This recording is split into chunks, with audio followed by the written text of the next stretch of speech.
ഇനി നമുക്ക് ഏജിൻ്റെ പ്രോബ്ലത്തിൻ്റെ കുറച്ച് ട്രിക്സ് നോക്കാം കേട്ടോ. അപ്പോൾ ഇതിൽ ഒരു ക്വസ്റ്റ്യൻ ഞാൻ എഴുതിയിട്ടുണ്ട്. അപ്പോൾ അത് വെച്ചിട്ട് പറഞ്ഞുതരാം കേട്ടോ. എയുടെ പ്രായം ബിയുടെ പ്രായത്തിൻ്റെ ഇരട്ടിയാണ്.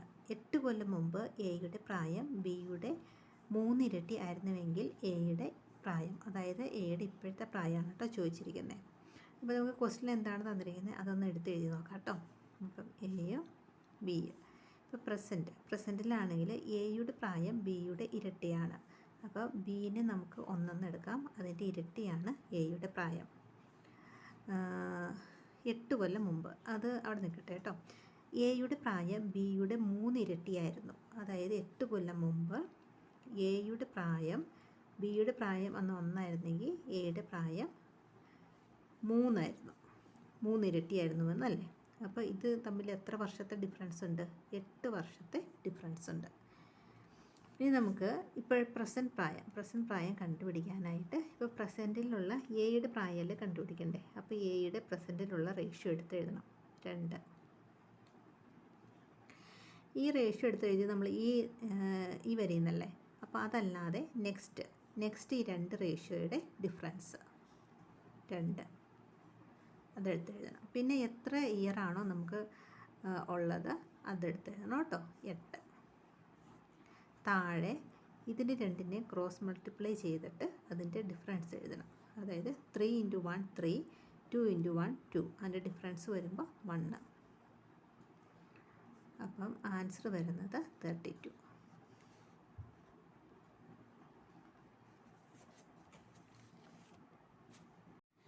നെക്സ്റ്റ് നമുക്ക് വേറൊരു ക്വസ്റ്റ്യൻ നോക്കാം കേട്ടോ. ഇതിലെന്താ പറഞ്ഞിരിക്കുന്നത്?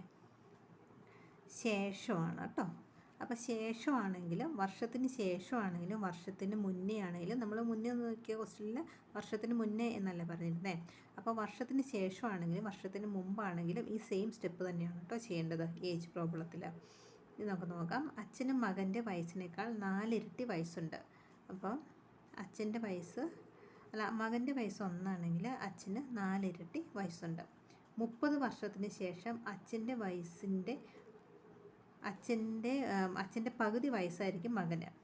അതായത് മകന് 1 ആണെങ്കിൽ അച്ഛന് 2 ആയിരിക്കും. അതായത് അച്ഛൻ്റെ വയസ്സിൻ്റെ പകുതി എന്ന് പറയുമ്പോൾ മകൻ്റെ വയസ്സിൻ്റെ ഇരട്ടിയായിരിക്കും അച്ഛൻ്റെ പ്രായം.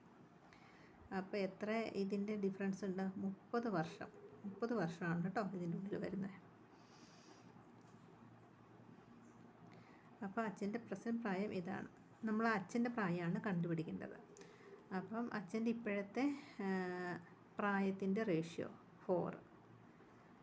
ഇതൊഴികെ ഇത് 2 അടുത്ത റേഷ്യോ കൺസിഡർ ചെയ്തിട്ട് ഡിഫറൻസ് കണ്ടുപിടിക്കണം 1. പിന്നെ ഇതിൻ്റെ നെക്സ്റ്റ് ഇയർ എഴുതണം. താഴെയാണ് ക്രോസ് മൾട്ടിപ്ലൈ ചെയ്ത് അതിൻ്റെ ഡിഫറൻസ് എഴുതണം 2. അപ്പോൾ 60.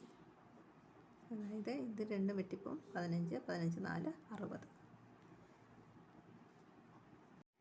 ഇനി നെക്സ്റ്റ് ഒരു ക്വസ്റ്റ്യൻ കൂടി നോക്കാം കേട്ടോ.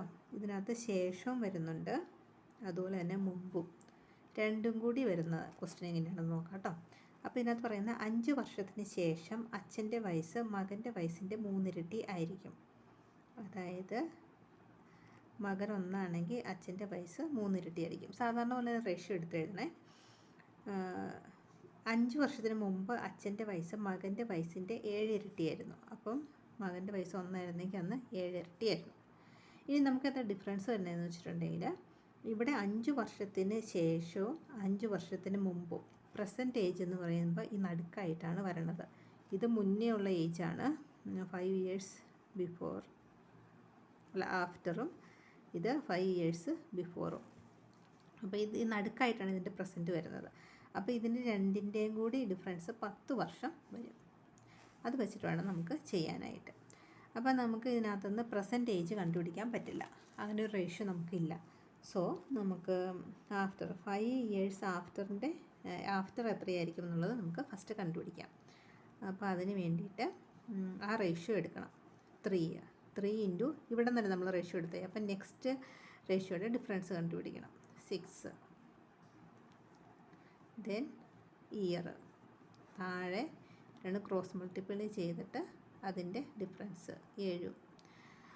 1 × 7 7, 3 into 1, 3. സോ അതിൻ്റെ ഡിഫറൻസ് വരുന്നത് 4.